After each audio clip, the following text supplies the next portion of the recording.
వారి మరణం నిజంగా ఒక లౌకిక వాదంతో కూడినటువంటి ఒక తాత్వికవేత్త ఆయన.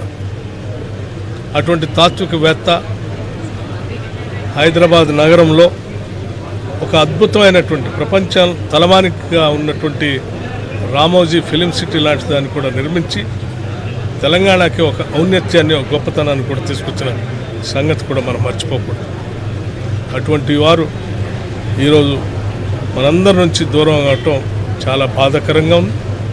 రాష్ట్ర ప్రభుత్వం తరఫున ముఖ్యంగా మా ముఖ్యమంత్రి రేవంత్ రెడ్డి గారు కూడా మంత్రివర్గ సహచరులు అందరితో మాట్లాడి వారు అత్యవసర కారణాల వల్ల, రాజకీయపరమైన అవసరాల వల్ల ఢిల్లీలో ఉండటం, మేమంతా మాట్లాడుకొని ఇంతటి గౌరవప్రదమైనటువంటి వ్యక్తి ఈరోజు మనందరి నుంచి దూరం అయినటువంటి సందర్భంలో రాష్ట్ర ప్రభుత్వం తరఫు నుంచి ఒక గౌరవ పురస్కారంతో ప్రభుత్వ అధికారిక లాంఛనాలతో వారి అంత్యక్రియలు చేయాలని చెప్పి కూడా ప్రభుత్వ పరంగా నిర్ణయం చేయటం జరిగింది.